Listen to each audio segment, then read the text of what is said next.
이런 식당은 문 닫아야 해. 내가 누군지 알아? 당신들 같은 것들이 무슨 서비스업을. 그 순간 회장의 날카로운 시선이 여직원에게 꽂혔습니다. 여직원의 왼쪽 손등에는 오래된 작은 화상 자국이 있었습니다. 이정민 회장은 가슴이 철렁 내려앉는 느낌을 받았습니다. 마치 30년 전 유괴되어 사라진 자신의 손녀와 똑같은 모습이었으니까요. 이 이야기는 서울의 어느 고급 한식당에서 시작됩니다. 하늘이 높고 청명한 가을날 오후입니다. 서울 강남의 대형 복합몰 파라다이스 스퀘어 꼭대기층에 자리한 산과 들 한식당은 오늘도 분주하기만 합니다. 이곳에서 일한 지 이제 1년이 조금 넘은 강민지는 까만 제복 위에 앞치마를 두르고 테이블을 정리하고 있었죠. 민지야, 오늘 VIP룸 예약 들어왔어. 이정민 회장님 일행이래. 주방장의 말에 민지는 살짝 긴장된 표정을 지었습니다. 유통재벌 성경그룹의 총수인 이정민 회장은 이곳의 단골 손님이었지만 그와 함께 오는 며느리 백소영이 여간 까다로운 손님이 아니니까요. 네, 주방장님. 최선을 다할게요. 민지는 24살 아직 어린 나이지만 그녀의 눈빛은 또래보다 깊고 단단했습니다. 3살 때부터 보육원에서 자라 18배 홀로서기를 시작한 그녀는 식당 일을 하며 돈을 모으고 있었죠. 아버지 빚 좀 갚아야 하는데. 민지는 한숨을 내쉬었습니다. 얼마 전에야 연락이 닿은 아버지는 사업 실패로 빚더미에 앉아 지방의 작은 원룸에서 홀로 지내고 있었어요. 가족은 뿔뿔이 흩어졌고 민지는 스스로를 지키며 살아가는 법을 배웠습니다. 오후 6시 VIP룸에 이정민 회장과 백소영 그리고 비서 2명이 모습을 드러냈습니다. 76세의 이정민 회장은 나이가 무색하게 꼿꼿한 자세와 날카로운 눈빛을 지니고 있었죠. 대조적으로 며느리 백소영은 화려한 옷차림과 보석으로 자신의 위치를 과시하는 듯 했습니다. 어서 오세요, 회장님. 오늘은 특별히 계절 메뉴를 준비했습니다.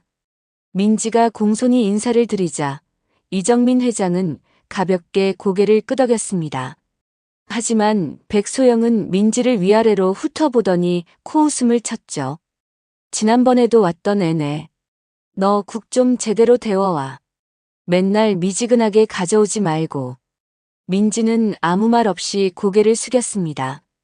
지난번에도 백소영은 아무 이유 없이 트집을 잡았었죠. 민지는 마음속으로 오늘만 참자 하고 다짐했습니다. 식사가 시작되고 민지는 정성껏 요리를 나르며 서비스에 최선을 다했습니다. 그런데 백소영이 갑자기 탕을 한 숟가락 떠먹더니 얼굴을 찌푸렸어요. 이게 뭐야? 국이 차갑잖아. 당신들은 일을 어떻게 하는 거야? 백소영의 목소리가 VIP룸 안을 가득 채웠습니다. 사실 그 탕은 방금 주방에서 나온 따끈따끈한 것이었죠. 민지는 침착하게 말했습니다. 죄송합니다. 즉시 새 것으로 가져다 드리겠습니다. 그때였습니다. 백소영이 갑자기 탕 그릇을 밀쳤고 뜨거운 국물이 민지의 손등에 쏟아졌어요. 민지는 뜨거움에 얼굴을 찌푸렸지만 소리를 내지 않았습니다. 이런 식당은 문 닫아야 해. 내가 누군지 알아? 당신들 같은 것들이 무슨 서비스업을. 백소영이 화를 내며 명함이 든 봉투를 민지에게 던졌을 때 이정민 회장의 날카로운 시선이 민지에게 꽂혔습니다. 그리고 그 순간 이정민 회장의 얼굴이 창백해졌죠. 민지의 왼쪽 손등에는 오래된 작은 화상 자국이 있었습니다. 그리고 그녀의 눈매. 이정민 회장은 가슴이 철렁 내려앉는 느낌을 받았습니다. 마치 30년 전 유괴되어 사라진 자신의 손녀와 똑같은 모습이었으니까요. 이정민 회장은 그날 밤 잠을 이루지 못했습니다. 침대에 누워 천장만 바라보며 오랫동안 기억 속에 묻어두었던 상처를 다시 꺼내야 했죠. 그럴 리가 없어. 하지만 그 눈매와 화상 자국은 20년 전 이정민 회장의 첫째 아들 부부에게는 귀여운 3살배기 딸이 있었습니다. 이름은 이수아였죠.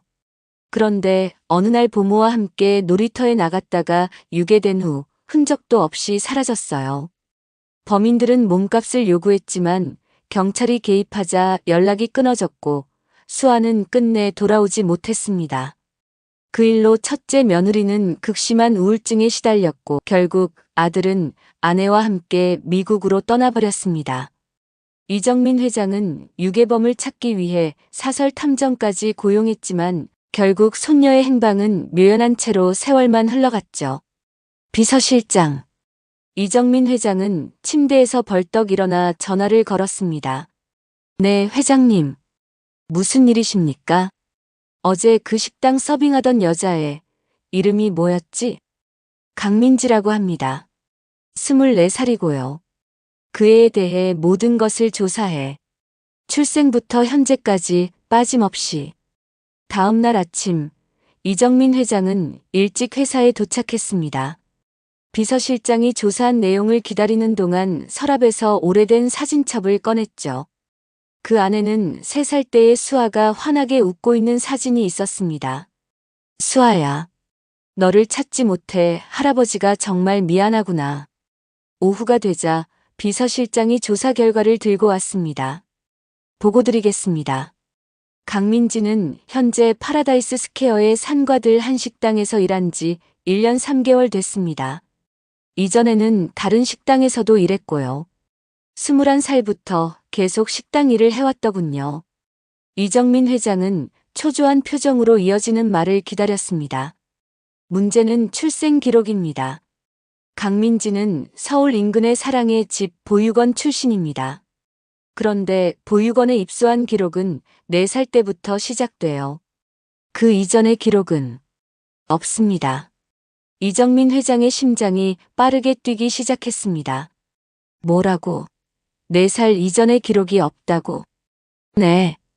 보육원 기록에 따르면 버려진 아이로 등록되어 있습니다. 부모에 대한 정보가 전혀 없어요. 게다가 비서실장은 조심스럽게 말을 이었습니다. 그녀의 왼손 등에 있는 화상 자국은 보육원에 왔을 때부터 있었다고 합니다. 이정민 회장은 손을 떨며 서랍에서 수아의 사진을 꺼냈습니다. 유괴되기 전 수아도 왼손 등에 작은 화상 자국이 있었어요. 뜨거운 주전자의 대인 자국이었죠. 비서실장, 지금 당장 사진을 보여주겠네. 이것을 보고 누구와 닮았는지 말해보게. 이정민 회장이 수아의 어린 시절 사진과 비서실장이 찍어온 민지의 최근 사진을 나란히 놓았습니다. 이건. 비서실장도 놀란 표정을 감추지 못했습니다. 비록 세월의 간극은 있었지만 두 사람의 눈매와 코 그리고 입술 모양은 놀랍도록 닮아 있었어요.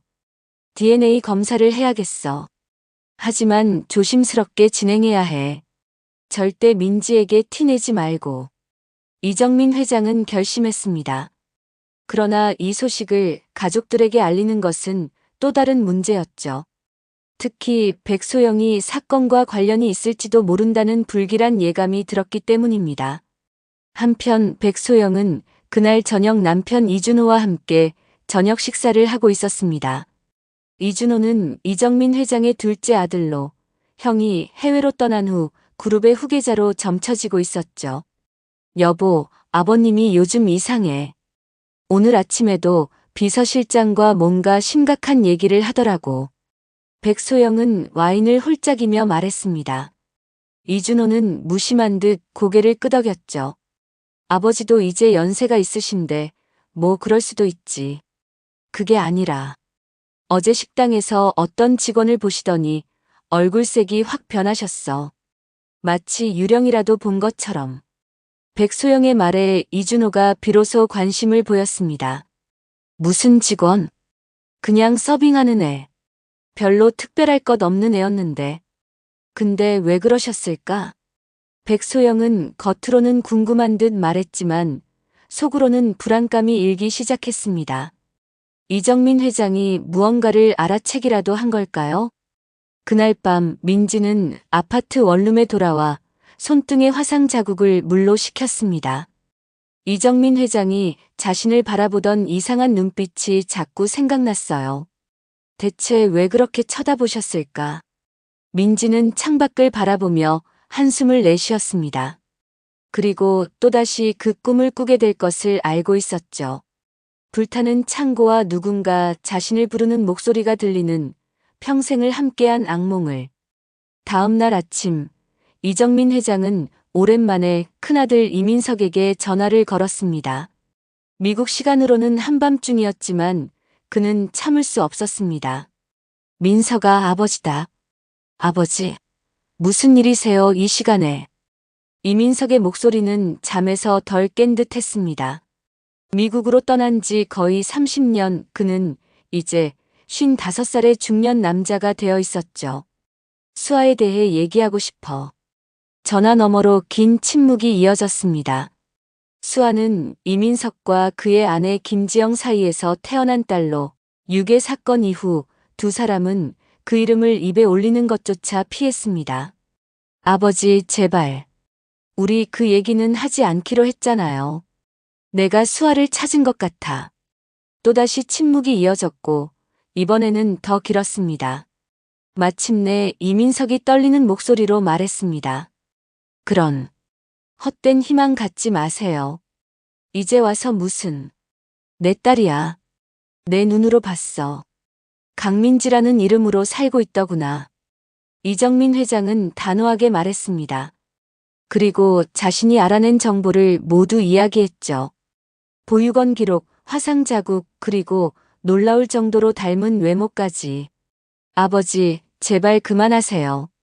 수아는 이미 오래전에 DNA 검사를 하고 있어. 결과가 나오면 다시 연락할게. 이정민 회장은 더 이상의 반대를 듣고 싶지 않다는 듯 전화를 끊었습니다. 그리고 바로 비서실장에게 전화를 걸었죠. 백소영에 대한 조사는 어떻게 돼가고 있지? 네. 백소영 여사님에 대한 조사라뇨? 이정민 회장은 깊은 한숨을 내쉬었습니다. 직감이야. 내 며느리가 이 사건과 뭔가 관련이 있을지도 몰라. 특히 수아가 유괴되기 전 백소영이 어디서 무슨 일을 했는지 집중적으로 알아봐. 비서실장은 당황한 기색이 역력했지만 곧 침착하게 대답했습니다. 알겠습니다. 최대한 빨리 알아보겠습니다. 그 사이 백소영은 남편 이준호와 함께 아침 식사를 하고 있었습니다. 어제 이후로 그녀는 계속 불안했죠. 여보, 아버님이 나더러 점심 같이 먹자고 하셨어. 무슨 일일까? 이준호는 신문을 보며 담담하게 대답했습니다. 그냥 식사 초대 아니야. 별일 있겠어? 근데 나만 부르셨대. 당신은 안 부르시고. 이 말에 이준호도 고개를 들었습니다. 그래, 그건 좀 이상하네. 백소영은 불안한 마음을 감추지 못했습니다. 혹시 이정민 회장이 무언가를 알아차린 것은 아닐까요? 그녀의 머릿속에는 30년 전의 기억이 선명하게 떠올랐습니다. 그때 그녀는 20살 대학생이면서 아르바이트로 간병인 일을 하고 있었습니다. 그리고 그녀의 친구 한명숙은 아이를 유괴하는 일에 가담했었죠. 백소영은 직접 유괴에 참여하지는 않았지만 한명숙이 아이를 데리고 숨어있을 장소를 제공했었습니다. 그리고 그 일이 있고 얼마 지나지 않아 이준호를 만나 결혼까지 하게 되었죠. 괜찮아요, 소영 씨. 그 일은 우리 둘만 아는 비밀이에요. 아무도 모를 거예요. 한명숙의 말이 귓가에 울렸습니다. 하지만 그 비밀이 이제 와서 드러나는 것은 아닐까요? 그날 점심 백소영은 이정민 회장이 예약한 레스토랑으로 향했습니다. 평소와 달리 긴장된 마음으로 입구에 들어서자 이정민 회장이 이미 자리에 앉아 있었죠. 앉게, 소영. 이정민 회장의 표정은 차갑고 단호했습니다. 백소영은 가슴이 철렁 내려앉는 느낌이었지만 최대한 태연한 척 자리에 앉았습니다. 아버님, 저만 부르셔서 무슨 일이신지.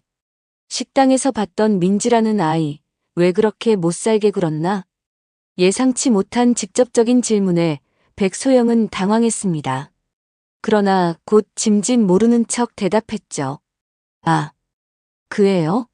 서비스가 마음에 들지 않아서 그랬어요. 그게 뭐 대수라고. 나는 그 아이가 우리 수아일지도 모른다는 생각이 들었네.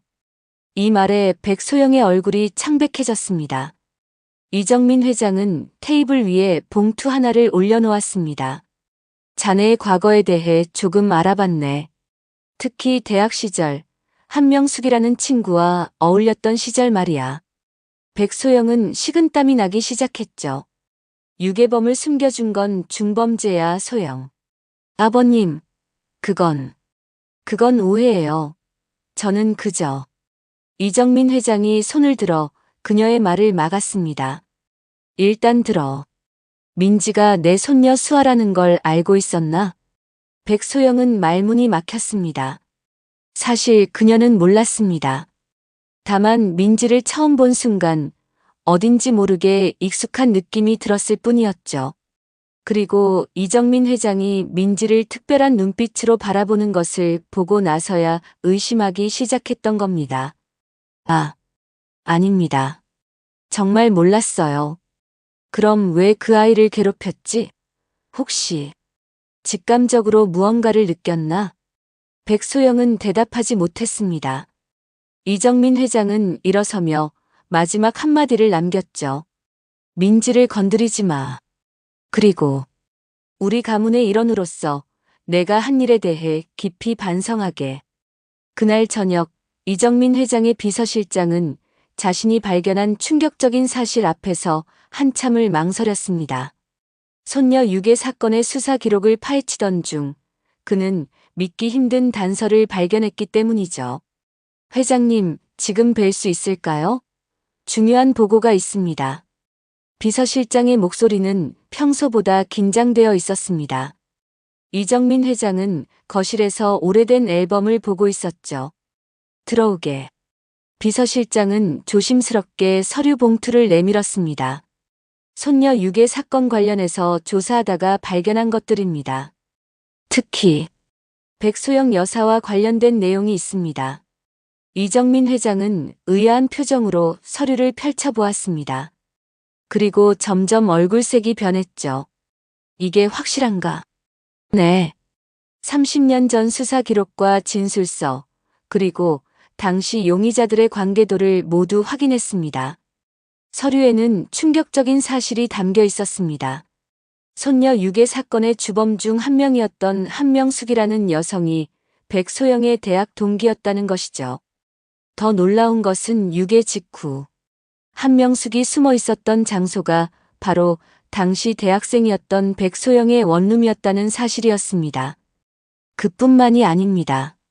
한명숙이 검거된 후 진술 과정에서 친구의 도움이 있었다고 언급했지만 당시 수사관이 그 선을 더 추적하지 않았습니다. 그리고 얼마 뒤 백소영이 우리 준호와 만나 결혼했지. 이정민 회장이 차가운 목소리로 말을 이었습니다. 그의 눈빛은 서늘했죠.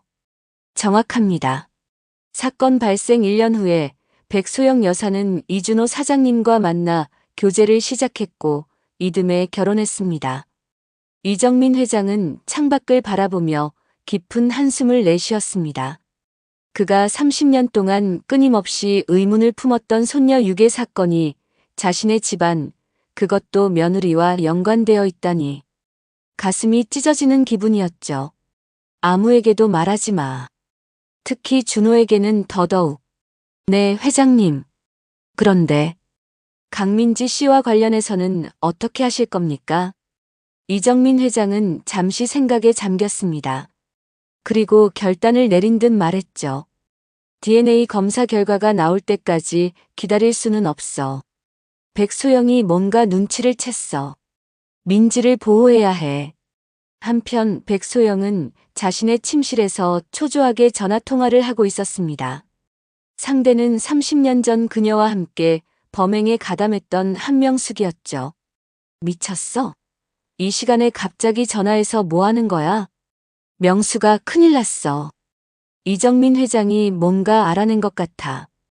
백소영의 목소리는 떨렸습니다. 그녀의 완벽하게 지켜왔던 비밀이 드러날 위기에 처한 것이죠. 무슨 소리야? 그 사건은 이미 종결됐잖아. 내가 모든 책임을 뒤집었었고. 그게 식당에 일하는 직원이 하나 있는데 그 아이가 수아인 것 같아. 이정민 회장이 그 아이를 보더니 표정이 확 변하더라고. 전화 너머로 한명숙의 놀란 숨소리가 들렸습니다. 말도 안 돼. 그 아이는 이미 죽었다고 생각했지? 나도 그랬어. 하지만 내가 불지른 창고에서 아이가 살아남았나 봐. 백소영의 말에 한명숙은 한동안 말을 잇지 못했습니다. 마침내 그녀가 떨리는 목소리로 물었죠. 그래서 어떻게 할 거야? 그 아이를 없애버려야 해. 내가 지금까지 쌓아온 모든 것이 무너질 수는 없어. 백소영의 눈빛은 차갑고 무서웠습니다. 그녀는 자신의 지위와 부를 지키기 위해서라면 무슨 일이든 할 태세였죠. 다음 날 오전 백소영은 산과들 한식당 점장에게 직접 전화를 걸었습니다. 여보세요, 산과들 한식당입니다. 나 백소영이에요. 성경그룹 이준호 사장 부인. 전화 너머로 점장의 목소리가 긴장된 톤으로 바뀌었습니다. 아, 네 여사님. 무슨 일이십니까? 강민지라는 직원, 오늘부로 해고해요. 네. 하지만 민지 씨는 우리 식당에서 가장 성실한 직원 중 하나인데 이유가 필요하진 않을 거예요. 그냥 체질에 안 맞는다고 하세요. 한 달치 급여는 더 주고. 백소영의 목소리는 차가웠습니다. 점장은 더 이상 반박하지 못했죠. 알겠습니다, 여사님. 한편 이정민 회장도 민지에 대한 DNA 검사를 진행하기 위해 계획을 세우고 있었습니다. 비서실장은 민지가 사용했던 물건에서 DNA 샘플을 조심스럽게 수집했고 이를 검사소로 보냈습니다. 결과는 언제 나옵니까? 일주일 정도 걸린다고 합니다, 회장님. 이정민 회장은 고개를 끄덕였습니다. 하지만 그의 마음은 불안했습니다. 백소영이 이미 무언가를 눈치챘다면 민지가 위험할 수도 있었기 때문이죠. 민지의 동향을 계속 지켜봐. 그리고 백소영의 움직임도 주시하게. 그날 저녁 민지는 평소와 같이 한식당에서 일하고 있었습니다. 하지만 분위기가 어쩐지 달랐죠. 점장이 그녀를 자주 쳐다보고 다른 직원들도 수군거리는 것 같았어요. 민지 씨, 잠깐 나 좀 볼래? 식사 시간이 끝나갈 무렵 점장이 그녀를 사무실로 불렀습니다. 민지는 불안한 마음으로 사무실 문을 열었죠. 네, 점장님. 무슨 일이신가요? 점장은 책상 위에 서류를 만지작거리며 말을 꺼내지 못했습니다. 그러다 마침내 입을 열었어요. 미안하지만 자네 일을 그만둬야 할 것 같아. 민지는 갑작스러운 해고, 통보에 눈을 크게 떴습니다. 제가 뭐 잘못했나요? 손님 불만이라도 있었나요? 그게 위에서 내려온 지시야. 백소영 여사님이 자네를 특정해서 해고하라고 했어. 민지는 그 자리에 얼어붙었습니다. 백소영이 자신을 해고시키라고. 물론 그녀가 까다로운 손님이란 건 알았지만 이렇게까지 할 줄은 몰랐어요. 이유가 있으셨나요? 구체적인 이유는 말씀 안 하셨어. 다만 체질에 안 맞는다고. 미안하지만 오늘이 마지막 근무일이야. 한 달치 급여는 더 줄게. 민지는 말없이 고개를 숙였습니다. 이유도 모른 채 해고당하는 억울함에 눈물이 차올랐지만 그녀는 꾹 참았어요. 인생은 원래 공평하지 않다는 걸 일찍부터 배워왔으니까요. 알겠습니다. 제 물건 정리하고 나가겠습니다.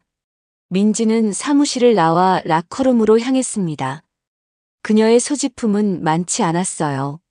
작은 가방에 모든 걸 담고 제복을 벗고 평상복으로 갈아입었죠. 마지막으로 자신의 이름표를 바라보며 한숨을 내쉬었습니다. 또 새 직장을 구해야 하는구나. 민지가 주방을 지나 식당 뒷문으로 나가려는 순간 주방장이 그녀를 불러 세웠습니다. 민지야, 정말 미안하다. 우리도 어쩔 수 없었어. 괜찮아요, 주방장님. 신경 쓰지 마세요. 민지는 억지로 미소를 지었습니다. 하지만 그녀의 눈에는 슬픔이 가득했죠. 다른 좋은 일 있을 거야. 넌 성실한 아이니까. 주방장의 말에 민지는 고개를 끄덕였습니다. 그리고 뒷문을 열고 밖으로 나가려는 순간 놀라운 광경을 목격했죠. 식당 뒤편 주차장에 검은색 고급 세단이 한 대 서 있었고 차 옆에는 이정민 회장이 서 있었습니다. 그는 마치 누군가를 기다리는 듯한 모습이었죠. 민지는 걸음을 멈추었습니다. 이정민 회장이 자신을 기다리고 있다는 게 믿기지 않았어요. 회장은 그녀를 발견하자 천천히 걸어왔습니다. 강민지 씨? 네. 회장님. 여기서 왜? 이정민 회장은 민지를 찬찬히 바라보았습니다. 그의 눈에는 깊은 감정이 담겨 있었죠. 혹시 그 화상 자국 언제 생긴 거니? 민지는 자신의 손등을 내려다보며 대답했습니다. 어릴 때부터 있었어요. 제가 기억하는 한 항상. 다른 특별한 기억은? 꿈이라든지. 민지는 잠시 생각에 잠겼습니다. 그리고 조심스럽게 말했어요. 사실 자주 꾸는 악몽이 하나 있어요. 불타는 창고와 누군가 제 이름을 부르는 목소리요. 할머니 같은 분이 수아야, 수아야 하고 부르는. 이정민 회장의 눈에서 눈물이 흘러내렸습니다. 그가 지갑에서 한 장의 사진을 꺼내 민지에게 보여주었죠. 이 아이를 아니? 3살 배기 여자아이의 사진이었습니다. 그리고 그 아이의 왼손 등에는 민지와 똑같은 화상 자국이 있었어요. 이 아이가 저인가요? 민지의 목소리가 떨렸습니다. 이정민 회장은 고개를 끄덕였죠. 내 이름은 이수아야. 내 손녀지. 30년 전 내가 3살 때 유괴됐어. 민지의 머릿속이 혼란스러웠습니다. 하지만 어딘가 모르게 이 모든 것이 익숙하게 느껴졌어요. 마치 오래전부터 알고 있었던 진실처럼. 회장님, 정말 제가 이수아라면 누가 저를 납치한 건가요? 그리고 왜? 이정민 회장은 민지의 손을 조심스럽게 잡았습니다. 모든 진실을 알려줄게. 하지만 먼저 안전한 곳으로 가야 해. 백소영이 내가 누군지 알아챈 것 같아. 바로 그때 주차장 입구에 백소영의 차가 나타났습니다. 이정민 회장은 재빨리 민지를 자신의 차로 안내했죠. 어서 타. 설명은 나중에 해줄게. 민지는 혼란스러웠지만 이정민 회장의 진심 어린 눈빛을 믿기로 했습니다. 그녀는 차에 올랐고 차는 빠르게 주차장을 빠져나갔어요. 백소영의 차가 그들을 발견하고 뒤쫓으려 했지만 때는 이미 늦었습니다. 이정민 회장의 차 안에서 민지는 자신의 인생이 완전히 뒤바뀌는 순간을 맞이하고 있었습니다. 이정민 회장의 고급 세단은 한강변을 따라 달렸습니다. 차 안의 분위기는 무겁고 긴장되어 있었죠. 민지는 창밖을 바라보며 자신의 손등에 있는 화상 자국을 어루만졌습니다. 도착했습니다, 회장님. 기사의 말에 차가 멈추었습니다. 한강이 내려다 보이는 고급 아파트 앞이었죠. 이정민 회장은 민지를 조용히 안내했습니다. 내 별채야. 여기서 안전하게 지낼 수 있을 거야. 엘리베이터를 타고 최상층에 도착하자 넓고 호화로운 아파트가 눈앞에 펼쳐졌습니다. 민지는 당황스러웠죠. 이런 곳은 그녀가 상상조차 하지 못했던 세계였으니까요. 앉으렴. 민지는 조심스럽게 소파에 앉았습니다. 이정민 회장은 그녀 맞은편에 앉아 깊은 한숨을 내쉬었죠. 모든 걸 처음부터 말해줄게. 30년 전 내가 3살이었을 때 납치됐어. 당시 내 아버지인 내 아들 민석과 어머니 지영은 충격에 빠져 미국으로 떠났지. 민지는 말없이 듣고 있었습니다. 이정민 회장은 계속 이야기를 이어나갔습니다. 범인들은 처음엔 돈을 요구했어. 하지만 경찰이 개입하면서 연락이 끊어졌고 내가 어디 있는지 알 수 없었지. 몇 달 후 한 여자가 체포됐어. 한명숙이라는 여자였지. 그녀는 내가 불의의 사고로 죽었다고 진술했어. 이정민 회장의 눈에 눈물이 고였습니다. 그 말을 듣고 내 부모는 완전히 무너졌어. 내 아버지는 한국을 떠나기로 결심했고 어머니도 함께 갔지. 하지만 나는 끝까지 너를 찾았어. 널 죽었다고 인정할 수 없었거든. 민지의 눈에도 눈물이 맺혔습니다. 그녀의 가슴 속에서는 알 수 없는 감정이 솟구쳤어요. 그런데 백소영 여사는 이 일과 무슨 관계가 있는 건가요? 이정민 회장의 표정이 어두워졌습니다. 백소영은 한명숙의 대학 친구였어. 유괴범이 숨어 있었던 장소가 바로 백소영의 원룸이었다는 사실을 최근에야 알게 됐지. 더 충격적인 것은 백소영이 그 사실을 숨긴 채 1년 후 내 둘째 아들과 결혼했다는 거야. 민지는 입술을 깨물었습니다. 이 모든 이야기가 너무나 비현실적으로 들렸지만 동시에 그녀의 꿈속에서 보았던 장면들과 맞아떨어졌어요. 그럼 백소영 여사는 제가 누군지 알고 있었던 건가요? 처음에는 아니었을 거야. 하지만 내가 내게 관심을 보이자 의심했겠지. 그래서 널 해고시키려 한 것 같아. 그때 이정민 회장의 휴대폰이 울렸습니다. 그는 전화를 받고 잠시 대화를 나눈 후 밝은 표정으로 민지를 바라보았죠. DNA 검사 결과가 나왔어. 민지야. 아니, 수아야. 넌 정말 내 손녀야. 그 말을 듣는 순간 민지의 눈에서 눈물이 왈칵 쏟아졌습니다. 그녀는 평생 자신의 뿌리를 알지 못한 채 살아왔고, 이제 갑자기 자신의 진짜 정체를 알게 된 것이죠. 할아버지. 민지가 처음으로 이정민 회장을 할아버지라고 부르자 이정민 회장도 참았던 눈물을 터뜨렸습니다. 그는 떨리는 손으로 민지를 껴안았죠. 널 찾지 못해 내 인생이 멈춰 있었단다. 이제 정말 행복하구나. 그들의 감동적인 재회는 오래 지속되지 못했습니다. 갑자기 현관 초인종이 울렸고 이정민 회장의 비서실장이 급하게 들어왔어요. 회장님, 큰일 났습니다. 백소영 여사의 과거 행적이 언론에 노출됐습니다. 유괴 공범 은폐 혐의로 검찰이 수사에 착수했다고 합니다. 이정민 회장은 놀란 표정으로 비서실장을 바라보았습니다. 어떻게 그런 일이? 자세한 건 모르겠습니다만 누군가 30년 전 수사 기록과 한명숙의 새로운 진술을 언론에 제보한 것 같습니다. 민지는 혼란스러웠습니다.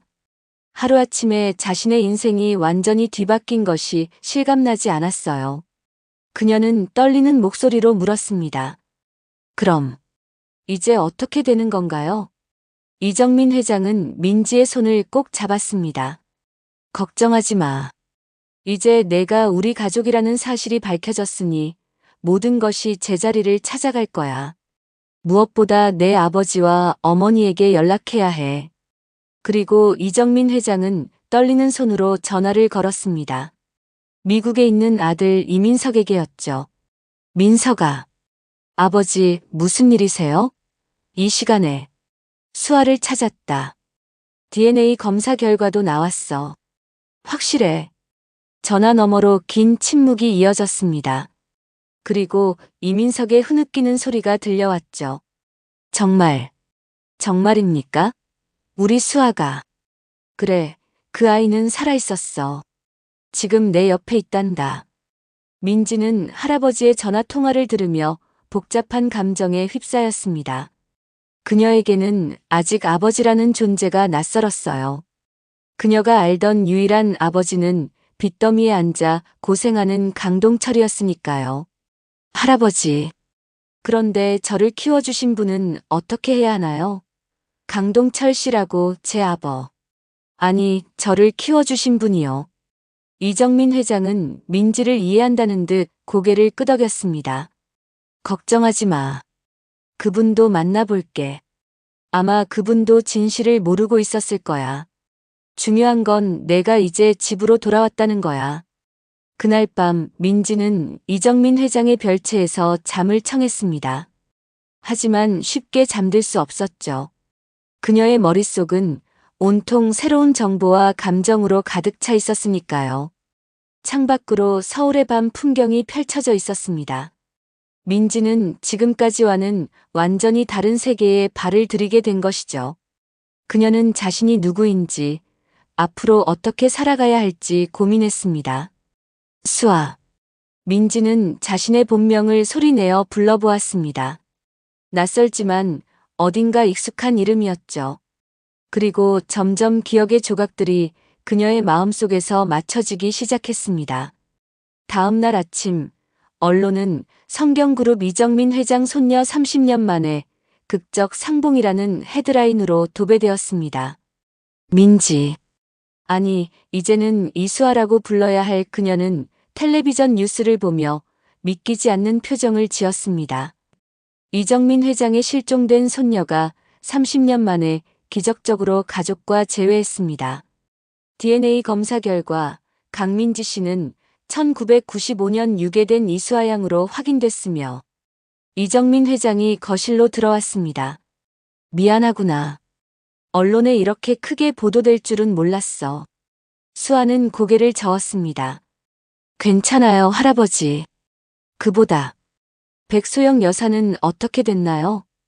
이정민 회장의 표정이 어두워졌습니다. 구속됐다. 유괴 방조 혐의로 검찰 조사를 받고 있어. 한명숙이 모든 걸 자백했거든. 그리고 내가 진짜 이수아라는 것을 알게 되자 백소영이 널 없애려고 했다는 사실도. 수아는 몸을 떨었습니다. 그녀가 단지 식당 직원이었을 때도 백소영은 그녀를 못살게 굴었는데 자신의 과거 범죄가 드러날까봐 더 극단적인 선택을 하려 했다니. 아들 준호는 큰 충격을 받았지. 자기 아내가 그런 일에 연루되어 있었다는 걸 전혀 몰랐으니까. 지금은 회사에 출근도 못하고 있어. 수아는 괜히 미안한 마음이 들었습니다. 비록 백소영이 잘못한 일이지만 그로 인해 이준호가 상처받는 것이 안타까웠어요. 할아버지, 그런데 제 부모님은 언제 오시나요?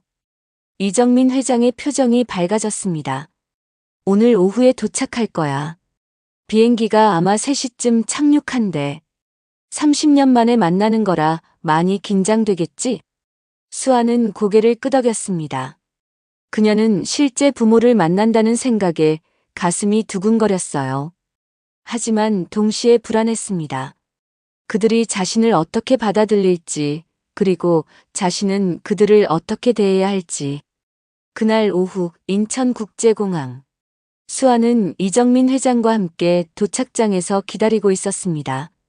많은 기자들이 그들을 에워싸고 있었지만 경호원들이 그들을 보호해 주었죠. 저기 나온다. 이정민 회장이 가리킨 방향으로 수아는 시선을 돌렸습니다. 그리고 중년 부부가 천천히 걸어오는 모습이 보였어요. 남자는 단정한 양복 차림이었고 여자는 우아한 원피스를 입고 있었습니다. 수아야. 여자의 목소리가 떨렸습니다. 그녀의 눈에는 이미 눈물이 고여 있었죠. 수아는 그 순간 자신의 꿈에서 들리던 목소리와 똑같다는 것을 깨달았습니다. 어머니. 수아의 입에서 나온 말은 그녀 자신도 예상치 못한 것이었습니다. 마치 본능적으로 튀어나온 것 같았어요.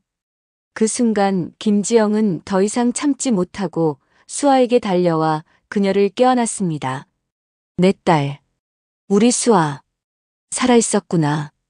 이민석도 떨리는 걸음으로 다가와 아내와 딸을 함께 안았습니다. 그의 어깨는 흐느낌으로 들썩였죠. 이정민 회장도 눈물을 참지 못하고 그들을 바라보았습니다. 아버지. 정말 감사합니다. 수아를 찾아주셔서. 이민석이 아버지에게 고개를 숙였습니다. 이정민 회장은 아들의 어깨를 토닥였습니다.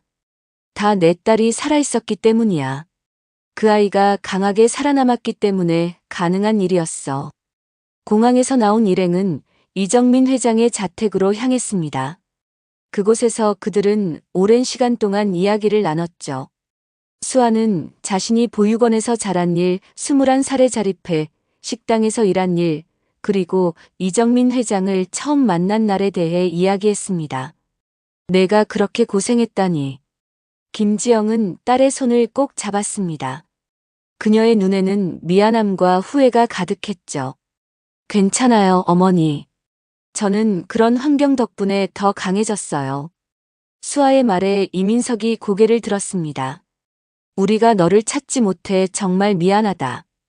유괴범이 내가 사고로 죽었다고 했을 때 우리는 완전히 무너졌었지. 아버지. 그때 저는 불타는 창고에서 간신히 살아남았나 봐요. 제 꿈에 항상 그 장면이 나왔거든요. 그리고 어머니가 저를 부르는 소리도. 김지영은 딸의 말에 놀란 표정을 지었습니다. 맞아. 난 그날 경찰이 현장에 도착했을 때 계속 내 이름을 불렀어. 수아야, 수아야 하고. 수아의 눈에 눈물이 고였습니다. 그녀의 꿈속에서 들리던 목소리가 정말 어머니의 목소리였던 거였어요. 그날 밤 수아는 처음으로 진짜 가족들과 함께 잠들었습니다. 그녀의 방은 이정민 회장 자택의 2층에 마련되었고 부모님은 바로 옆방에서 지내기로 했죠. 성경그룹 본사 앞은 언론사 차량과 기자들로 북적였습니다. 이정민 회장의 손녀 이수아가 세상의 모습을 드러낸 지 한 달 온 나라가 이 놀라운 이야기에 열광하고 있었죠. 성경그룹 후계구도 전면 개편, 첫째 아들 이민석 부회장 복귀, 30년 전 유괴 사건의 진실, 전 며느리 백소영 구속 기소, 회장 손녀 이수아, 어떤 모습으로 나타날까? 수아는 이런 헤드라인들을 보며 한숨을 내쉬었습니다. 갑작스러운 신분 변화에 적응하기가 쉽지 않았어요. 지금까지 서빙 일을 하던 그녀에게 재벌가의 손녀라는 위치는 너무나 낯설었죠. 수아야, 준비됐니? 방문을 두드리는 어머니 김지영의 목소리에 수아는 거울을 마지막으로 확인했습니다. 단정한 정장 차림의 그녀는 더 이상 식당에서 일하던 강민지가 아니었죠. 네, 어머니. 들어오세요. 김지영이 방으로 들어와 딸을 바라보았습니다. 그녀의 눈에는 자랑스러움과 사랑이 가득했죠. 정말 아름답구나. 내 할아버지가 오늘 내 모습을 보시면 얼마나 기뻐하실까. 수아는 어색하게 웃었습니다. 그녀는 아직 부모님을 엄마 아빠라고 부르는 것이 어색했어요. 하지만 노력하고 있었습니다. 어머니, 제가 잘할 수 있을까요? 저는 이런 세계에 전혀 익숙하지 않은데. 김지영은 딸의 손을 꼭 잡았습니다. 걱정 마. 아무도 널 서두르지 않아.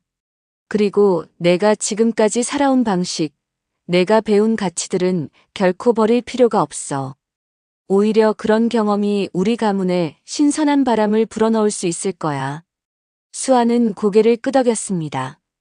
그녀는 자신이 식당에서 배운 성실함과 겸손함을 잃지 않겠다고 다짐했죠. 함께 내려가자. 아버지와 할아버지가 기다리고 계셔. 모녀는 함께 계단을 내려갔습니다.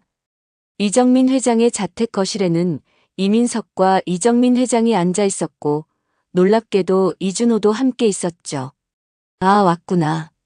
이정민 회장이 자리에서 일어났습니다. 그는 손녀를 자랑스럽게 바라보았어요. 오늘은 특별한 날이다. 우리 수아가 처음으로 공식 석상의 모습을 드러내는 날이니까. 수아는 긴장된 미소를 지었습니다.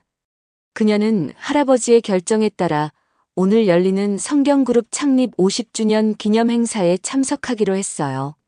수아야, 삼촌이 할 말이 있어.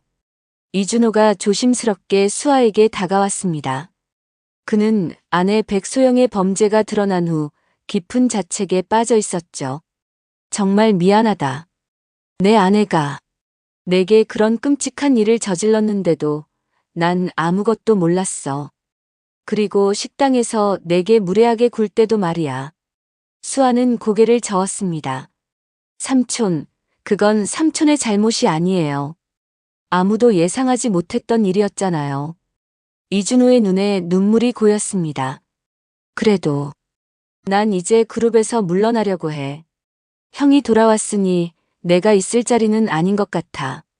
그건 안 돼, 준호야. 이민석이 단호하게 말했습니다. 넌 30년 동안 그룹을 위해 일해왔어. 내 노력과 헌신을 우리 모두가 알아. 내 아내의 잘못은 내 잘못이 아니야. 이정민 회장도 고개를 끄덕였습니다. 민석이 말이 맞다. 준호야, 넌 계속해서 그룹에 남아 내 형을 도와야 해. 우리는 가족이니까. 수아는 가족들의 대화를 들으며 따뜻한 감정을 느꼈습니다. 이런 게 진짜 가족의 힘이구나 하고 생각했죠. 얼마 후 일행은 함께 성경그룹 본사로 향했습니다. 그곳에서는 창립 50주년을 맞아 대규모 기념 행사가 열릴 예정이었어요. 본사 대강당은 임직원들과 내빈들로 가득 찼습니다. 수아는 무대 뒤에서 초조하게 기다리고 있었어요. 그녀는 곧 세상에 공식적으로 모습을 드러내게 될 것이었죠. 걱정 마, 수아야. 그냥 내 자신으로 있으면 돼. 아버지 이민석이 그녀의 어깨를 토닥였습니다. 수아는 고마운 마음으로 미소를 지었어요. 행사가 시작되고 이정민 회장이 무대에 올랐습니다.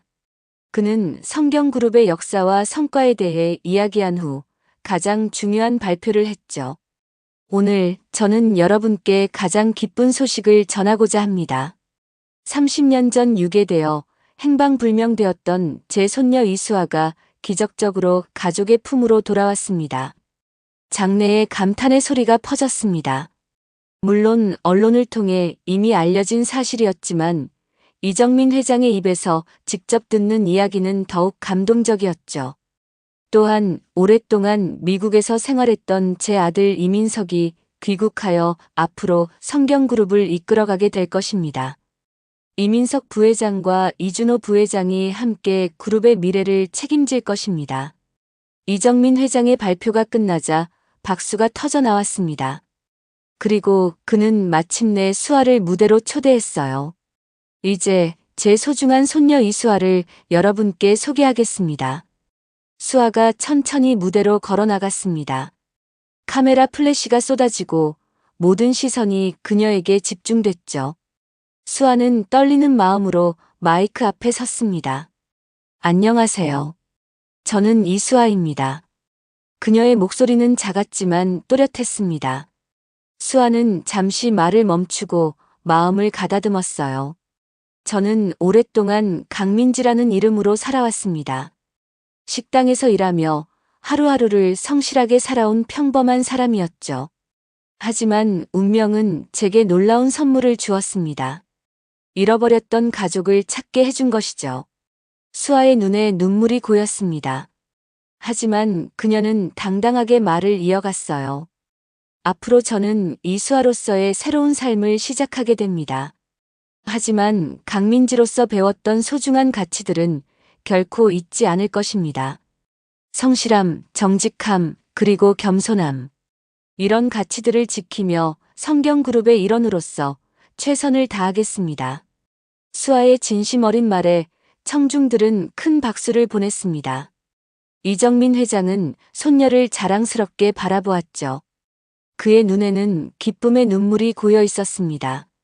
행사가 끝나고 수아는 가족들과 함께 귀가했습니다. 그날 밤 그녀는 자신의 방 발코니에 서서 별이 빛나는 서울의 밤하늘을 바라보았어요. 외할머니, 저 잘하고 있죠? 수아는 속삭였습니다. 그녀는 어머니에게 들은 이야기 중에 외할머니가 자신을 특별히 아껴했다는 것을 알게 되었죠. 하지만 외할머니는 수아가 유괴된 충격으로 얼마 지나지 않아 세상을 떠나셨다고 했습니다. 별빛 아래 수아는 새로운 가족과 함께하는 삶을 시작했습니다. 그리고 그녀는 이전의 삶에서 배운 모든 교훈을 간직하며 앞으로 나아갈 준비가 되어 있었죠. 6개월 후 성경그룹 본사 대회의실에서는 중요한 이사회가 열리고 있었습니다. 이정민 회장은 연단에 서서 마지막 발표를 준비했죠. 오늘 저는 여러분께 성경그룹의 새로운 이사를 소개하고자 합니다. 회의실에 앉아있는 임원들은 호기심 어린 눈빛으로 이정민 회장을 바라보았습니다. 그들 중 대부분은 이미 소문을 들었지만 공식 발표를 기다리고 있었죠. 성경그룹 신임 이사로 이수아를 임명합니다. 문이 열리고 수아가 자신감 넘치는 걸음으로 회의실에 들어왔습니다. 그녀는 단정한 정장 차림으로 당당하게 연단으로 향했어요. 이수아 이사는 앞으로 성경그룹의 사회공헌팀을 맡아 그룹의 사회적 책임을 강화하는 데 힘쓸 것입니다. 수아는 할아버지에게 고개를 숙여 인사한 후 마이크 앞에 섰습니다. 지난 6개월 동안 그녀는 놀라운 변화를 겪었죠.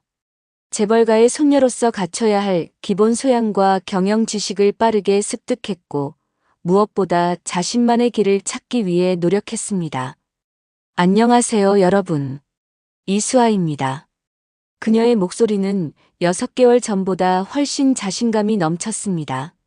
하지만 여전히 따뜻했죠. 저는 성경그룹의 이사로서 무거운 책임을 느끼고 있습니다. 특히 사회공헌팀을 맡게 되어 더욱 그렇습니다. 저는 제가 살아온 경험을 바탕으로 우리 사회의 소외된 이웃들, 특히 보육원 아이들과 자립을 준비하는 청년들을 위한 다양한 프로그램을 계획하고 있습니다. 임원들은 관심 있게 수아의 발표를 듣고 있었습니다. 그녀의 첫 제안은 두 번째 기회재단 설립이었죠. 이는 어려운 환경에서 자라난 청년들에게 교육과 취업 기회를 제공하는 프로젝트였어요. 이사회가 끝난 후 수아는 아버지 이민석과 함께 사무실로 돌아왔습니다. 아버지는 딸의 어깨를 토닥이며 미소 지었습니다. 정말 잘했어, 수아야. 내 프로젝트가 많은 사람들에게 도움이 될 거야. 수아는 웃으며 고개를 끄덕였습니다. 저도 그랬으면 좋겠어요, 아빠. 6개월 만에 처음으로 아빠라는 호칭이 자연스럽게 나왔습니다. 이민석의 눈이 촉촉해졌어요. 너에게 아빠라고 불리니 정말 행복하구나. 그때 사무실 문을 노크하는 소리가 들렸습니다. 문이 열리고 강동철이 조심스럽게 들어왔죠. 그는 수아를 어릴 적에 잠시 입양했던 사람으로 최근에 연락이 닿았어요. 들어오세요, 동철 아저씨. 수아는 반갑게 그를 맞이했습니다. 이민석도 친절하게 인사를 건넸죠. 오늘 설명회는 어떠셨어요? 저희 재단에 참여하실 생각이 있으신가요? 강동철은 쑥스러운 듯 미소 지었습니다. 정말 좋은 기회를 주셔서 감사합니다. 제가 사업에 실패한 뒤로 자신감을 잃었는데 이렇게 다시 기회를 얻게 될 줄은 몰랐네요. 수아는 따뜻한 미소를 지었습니다. 그녀는 강동철이 재단의 멘토링 프로그램에 참여하도록 초대했던 것이죠. 그의 경험이 다른 실패한 사업가들에게 도움이 될 수 있을 거라고 생각했어요. 아저씨의 경험은 많은 사람들에게 귀중한 교훈이 될 거예요. 실패해도 다시 일어설 수 있다는 것을. 이야기를 나누고 있을 때 이정민 회장이 사무실에 들어왔습니다. 그는 여전히 건강했지만 나이가 들면서 아들과 손녀에게 점점 더 많은 책임을 위임하고 있었죠. 수아야, 오늘 기자회견 준비는 다 됐니? 수아는 고개를 끄덕였습니다. 네, 할아버지. 모든 준비가 끝났어요. 오늘 오후 성경그룹은 두 번째 기회재단 출범 기자회견을 열 예정이었습니다. 이는 수아가 성경그룹 이사로서 첫 번째로 주도하는 큰 프로젝트였죠. 기자회견장으로 향하는 차 안에서 수아는 창밖을 바라보며 생각에 잠겼습니다. 6개월 전 그녀는 식당 서빙 직원으로 일하며 하루하루를 살아가는 평범한 청년이었습니다. 그리고 지금은 대기업 이사가 되어 사회적 책임을 실천하는 위치에 서 있었죠. 긴장되니? 할아버지의 물음에 수아는 미소 지었습니다. 조금요. 하지만 이제는 익숙해졌어요. 이정민 회장은 손녀를 자랑스럽게 바라보았습니다. 내가 우리 가문에 들어온 건 정말 큰 축복이었어. 내가 가진 따뜻한 마음과 경험은 우리 그룹에 새로운 바람을 불어넣고 있단다. 수아는 할아버지의 손을 꼭 잡았습니다. 할아버지가 절 찾아주셔서 감사해요. 만약 그날 식당에서 할아버지가 저를 알아보지 못했다면 운명이었던 것 같구나. 내가 거기서 일하게 된 것도, 내가 그곳에 간 것도. 기자회견장에 도착하자 수많은 카메라 플래시가 그들을 맞이했습니다. 수아는 깊은 숨을 들이마시고 차에서 내렸죠. 그녀는 이제 이런 상황에 어느 정도 적응했습니다. 단상에 오른 수아는 차분하게 재단의 목적과 계획을 설명했습니다. 그녀의 말 한마디 한마디에는 진심이 담겨 있었죠. 그리고 기자들의 질문에도 솔직하게 답변했습니다. 이수아 이사님, 어떻게 이런 프로젝트를 구상하게 되셨나요? 제가 강민지로 살았을 때의 경험이 큰 영향을 미쳤습니다. 저는 보육원에서 자라고 21살에 홀로 자립해야 했죠. 그때 누군가의 도움이 있었다면 얼마나 좋았을까 하는 생각을 항상 해왔습니다. 이제 제가 그런 역할을 할 수 있게 되어 기쁩니다. 기자회견이 끝난 후 수아는 잠시 혼자만의 시간을 갖기 위해 건물 옥상으로 올라갔습니다. 그곳에서 서울의 전경을 바라보며 깊은 생각에 잠겼죠. 정말 놀라운 6개월이었네. 수아는 중얼거렸습니다. 때로는 감당하기 어려울 만큼 변화가 빨랐지만 그녀는 한 걸음씩 자신만의 방식으로 나아가고 있었습니다. 강민지로서의 경험과 이수아로서의 책임을 조화롭게 균형 잡으며 말이죠.